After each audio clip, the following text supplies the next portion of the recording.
kind of wanted to. I'm gonna go ahead and freestyle this because it's kind of in my head, but I don't really have the time to sit here and try to break it all down. There's been, I would kind of say that in a lot of relationships, people have emotional baggage, and I feel I'm a firm believer that whenever you get involved in any new relationship, there's always some rules that you should never break. There's rules you're not supposed to break. Number one, you should never discuss prior relationships. It's like when you go into a new relationship, you kind of want to go into it with no baggage. It's not fair to the other person to even bring that up because everybody kind of starts out with a clean record, a clean slate. So you don't want to make anybody kind of feel less than or more than. You don't want to make them feel anything, to be honest with you. You don't want to give them any hints. You don't want to give them anything because the reason why you're not in a relationship anymore is because clearly somebody did something wrong, or clearly there's an imbalance of poor communication, or lack of reciprocation. There's a lot of different things that makes relationships work and also which makes them not work. So for better words, like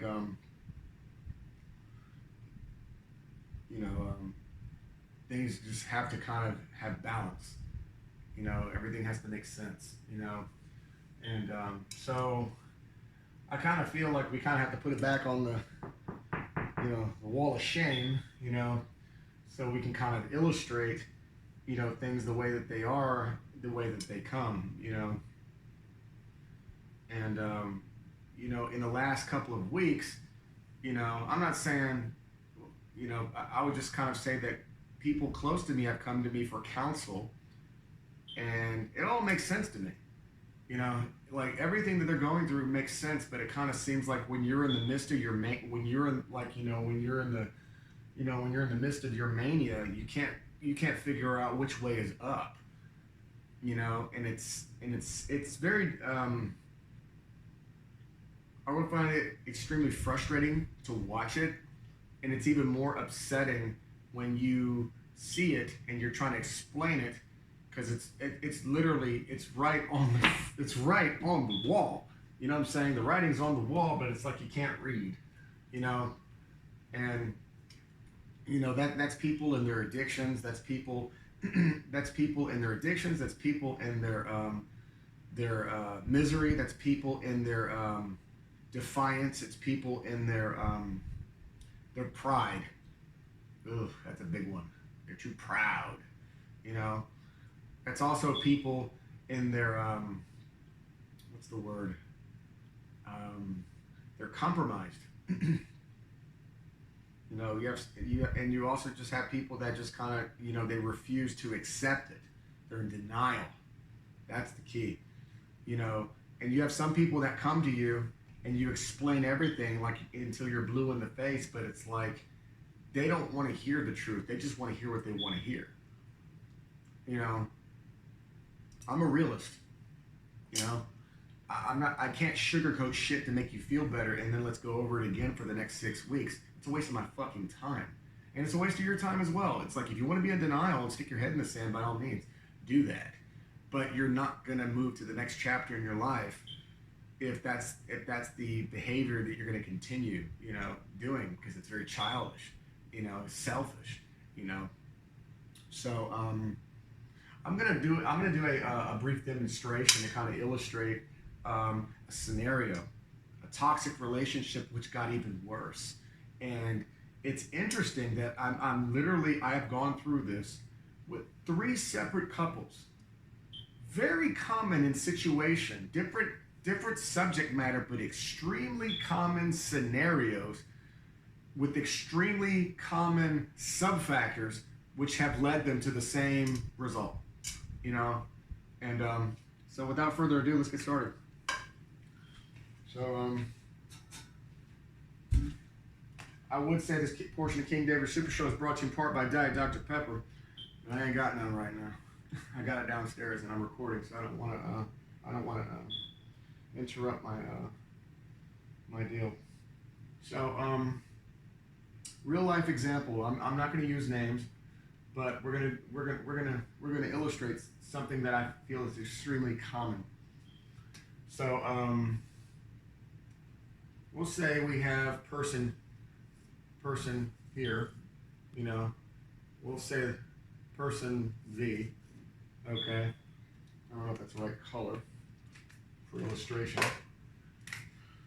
We'll just say we have person of interest here. Okay, we'll just say we have woman, W. All right? Okay. W just got out of a toxic relationship with M1. Okay? All right? So M1 has issues within M1's situation. M1, you know, I would say that M1, from what was described to me, has inferiority issues.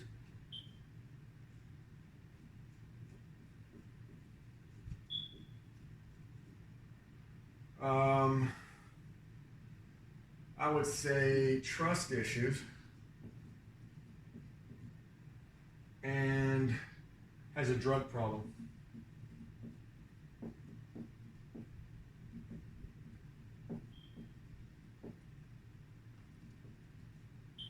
Okay. Now M1 also has positive features as well. However, that's what started the relationship with W. Okay. Now W has their own line of issues. Excuse me, 1 second.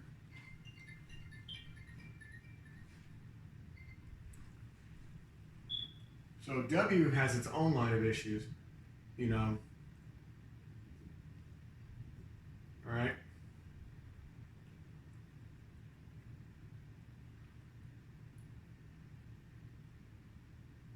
I would say, from my observation after having a long talk with them, I would say W has codependency issues.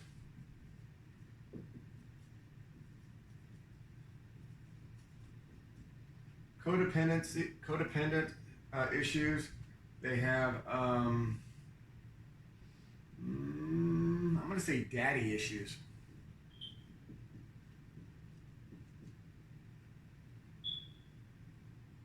And I would also say,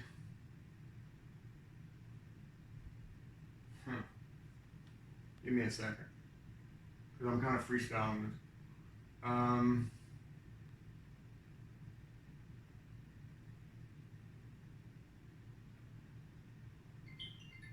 What's the word? I would say that they also have denial. They have denial issues.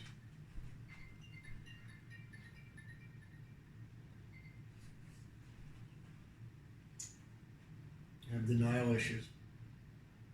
Okay? So this whole scenario right here between M1 and W1 failed. Because you have this, all this clusterfuck, right? So this right here was this was a recipe for failure. It failed.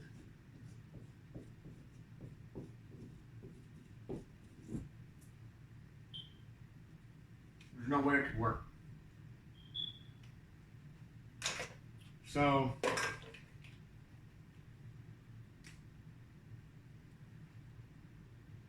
what do you think is going to happen next? All right. So W1 already has denial issues, already has daddy issues, and already has codependency issues. Okay. So what does that mean? You're like, okay, what does that mean? Okay, fine. Daddy issues means you're an only child, or daddy issues means that you were either you had issues as a child where you were ignored. So you always kind of feel that you had to one up everybody because you're always competing for somebody's love, which means you have to be the best. That's what daddy issues is. That means people kind of sit there and compromise themselves for attention. That's what that means.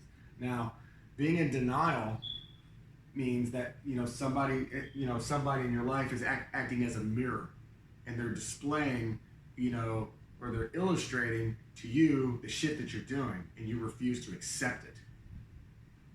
And that's extremely annoying right there. Codependency issues is basically where you seek validation through other people or other things, or when everything is great, but when they're doing bad, I'm doing bad. That's some bad shit.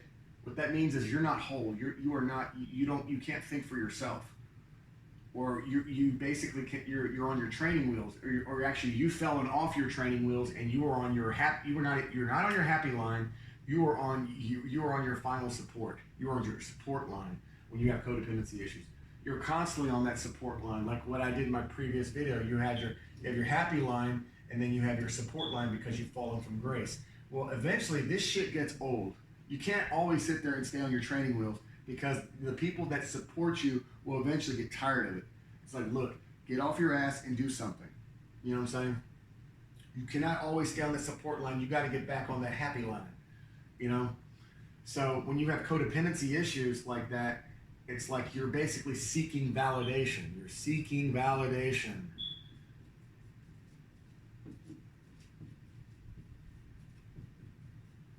Through arbitrary things, or like whatever it is. So it's like, okay, well, if David thinks that you're a great artist, or if David thinks that you're a great whatever it is that you do, then clearly it must be true because I said it, right?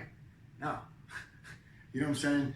At the end of the day, you gotta believe that. You, the person, or whatever it is that you're going through, you have to basically, that has to be something that you want. That has to be something that you believe. Do you understand what I'm saying? What I think is not indicative of anything. What matters is what you believe in yourself. You feel me? You know what I'm saying? So this right here was a recipe for fucking failure, period. You know what I'm saying? Because this was toxic in its own way, and this was toxic in its own way, okay? At the end of the day, you have two type B people. Type B. Do you understand what type B means? Type B means type, T-Y-P-E, type B. Do you understand what that means? Type B means broken. Type B means broken. You have no alphas here. Okay, you have to have one alpha and one beta. And you had two betas. So, we're going to break it down again. So, person W goes from one relationship, which failed, and brought that baggage over to M2. Recipe for success, right? All right. So you have unresolved daddy issues, you're in denial, and you're codependent. Oh, yeah. All right. And then from there, you would think that the only thing that could actually help person W is to take a break, okay, and deal with their issues, okay? Because you cannot move on to person M2 or 3 or whoever until these issues are resolved. Okay, so the first thing you need to address is, why do I have fucking daddy issues? Okay, what did daddy do or not do that makes me all react the way that I react? We're gonna deal with denial last. Codependency issues. Okay, seeking validation. Okay, this kind of coincides with daddy. Okay, this is where it started. That's where it started, because person A didn't pay attention to me. That's why I'm fucked up as an adult. That's the reality of it. As an adult, or as a adolescent, as whatever, things that you have to kind of learn is you have to learn to be able to walk away and make a decision without closure. This is fucking important. Walk away without closure. Okay, what does that mean? You're asking me, what does that mean? Walk away without closure.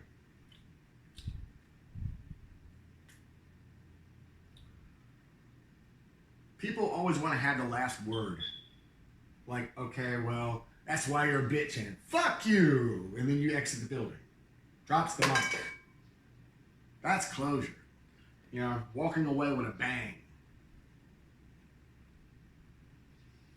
You don't need a grand exit in life. In life, you don't need a grand exit because it requires too much energy. And what happens is that energy is not received a certain kind of way, then it's negative energy, and now you're the one who's stuck with it. So imagine you drop the mic, you drop the mic and you leave the building and this, that, and the other, and you don't even get a reaction that you're looking for. Now who feels fucked up? Walk away without closure. Here's a real world example. You have a guy who catches his girlfriend cheating on him. Literally, catches him. Catches girlfriend cheating. But he refuses to walk away.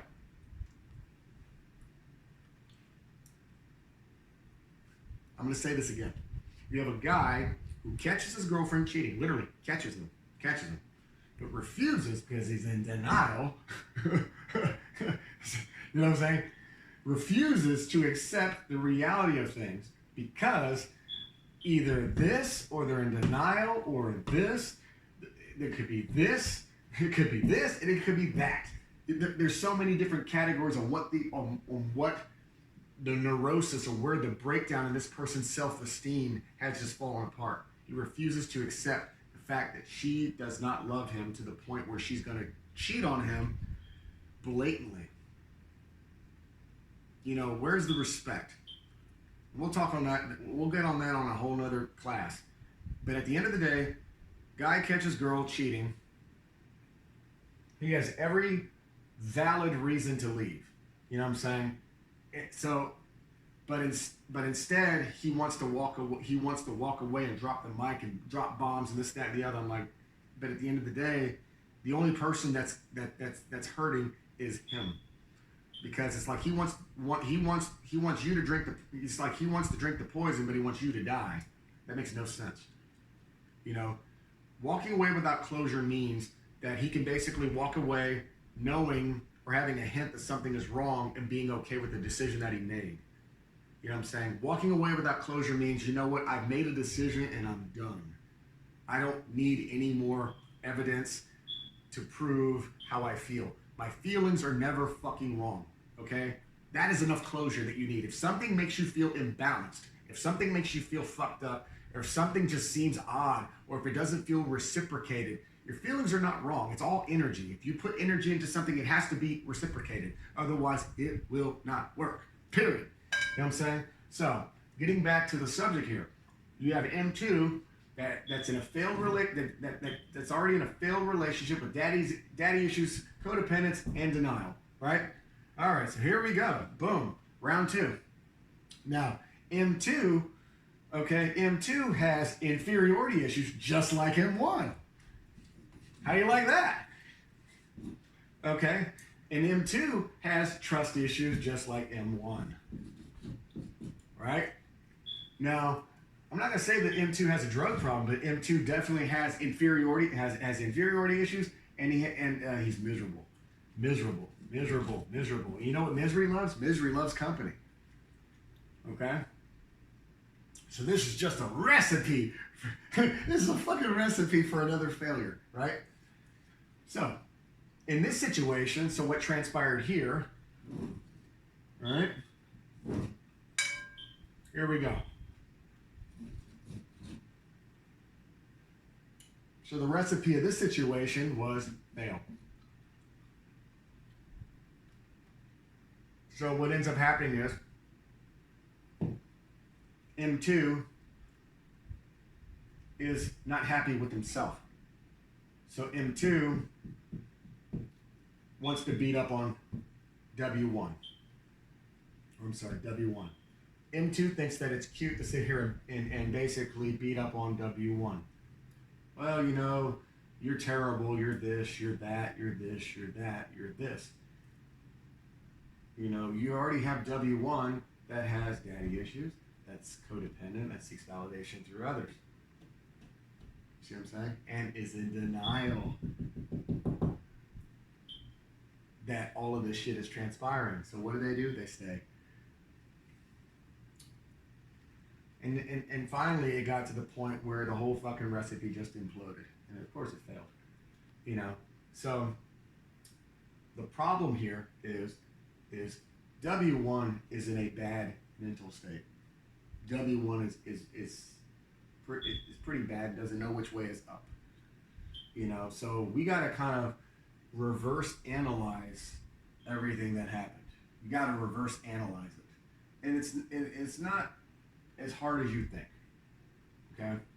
So we're gonna discuss W1. Okay? That's what we're gonna do. We're gonna discuss W1 because I'm concerned about W1. All right, here we go. W1. All right. W1, like I just said, has denial issues, codependent, got daddy issues, right? All right. Well, M2 was attacking W1. He was attacking character. He was attacking looks.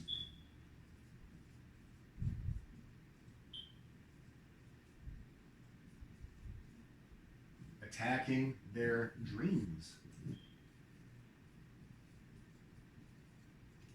Why? Why would you attack somebody's character, their looks, and their dreams? What does that tell you? When somebody attacks your character, your looks, and your dreams, what does that tell me about you? Miserable.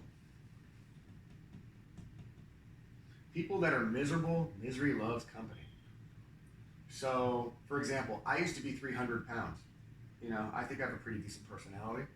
But the thing was, some women have mean streaks. And you know what they would attack me on? Same thing. They attack my character, my looks, and my dreams. You know why? Because they had no character, they had no looks, and they had no dreams. So they're going to attack the things that you love. When people do this type of shit, and then of course you're subjecting yourself to this battered wife syndrome shit because this person's clearly an asshole, they're jealous, they got trust issues, they're miserable, they have inferiority issues. That's the biggest thing. Oh God, that is so, I gotta write this. Inferiority, dude. INFERIOR. What does that mean? That means I'm not good enough. That means I am not good enough. People allow this shit to throttle their lives. So for example, you have parents. Best example. Parents have inferiority issues, but the root word is fear. Inferiority. Inferior. You know what I'm saying? The key word is fear. What it is they're allowing their failures, this person's failures, he's allowing his failures to dictate this person's character, their looks, and their dreams. So you may not look good, or maybe you failed at this, and you failed at that, you failed at this, so I'm going to pass that on to you because, well, just because you failed doesn't mean that person's going to fail. That's bad energy. You know what I'm saying? When you're around a negative Nancy like that, run for the fucking hills. Be able to identify that. You know what I'm saying? If everything that comes out of this person's mouth is negative about what your character is or what your looks are or what your dreams are, that ain't about you. That's about the company you fucking carry. You know what I'm saying? So these are kind of things that really look out for. And I mean, I've been around it. I've had people that attacked how I looked. They attacked, my personality, or they attacked my aspirations. They're like, well, you can't do that. I'm like, no, you can't do that. You know what I'm saying? So we have to kind of, so now what's going on is W1, now, because of all this bullshit, you know what I'm saying? all this bullshit that they sent over to, because of their failures and their insecurities and their misery, they sent all that shit over here. And now it's completely flawed, W1. And the sad part is W1 is in denial. And W1 has codependency issues, so W1 won't leave. M2 won't leave. So what ends up happening is she starts to believe this bullshit, and she allows her character to go to shit. She allows her looks to go to shit, and then she forgets about her dreams. Does that sound like a recipe for success to you? I don't think so. You know what I'm saying? So finally, she cut the cord. She cut the cord. She cut the cord and it failed. So this exercise basically puts it on the board on what happened. The most important thing is why it happened. You know what I'm saying? Why it happened. So the problem that we're having today is now W1 has confidence issues in their character, in their looks, and in their dreams. Because she actually believed this shit. You have to reverse analyze why everything happened. Okay? So he attacked your character, he attacked your looks, and he attacked your dreams. Gotcha.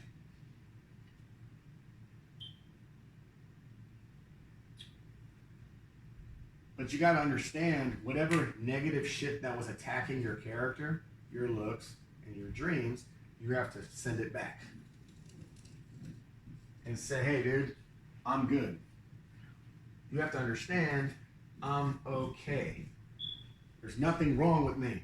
Not broken.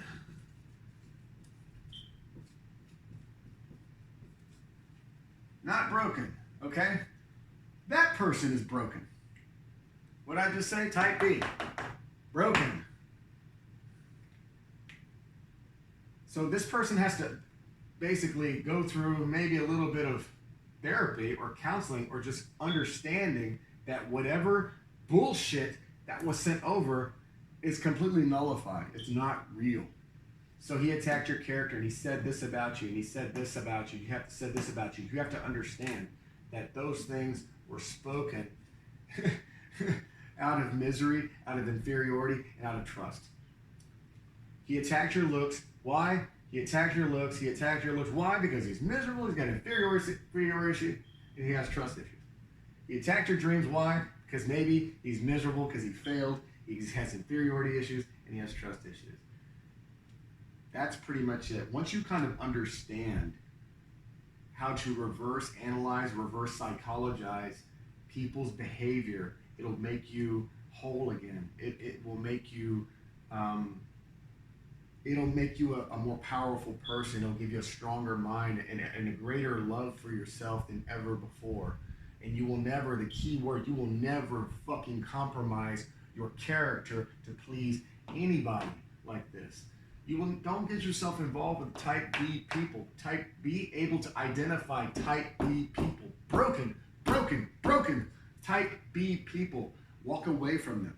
They may be the most beautiful people on the planet, but my grandmother she says it in Italian, but the translation of it is shit comes in pretty packages. You know what I'm saying?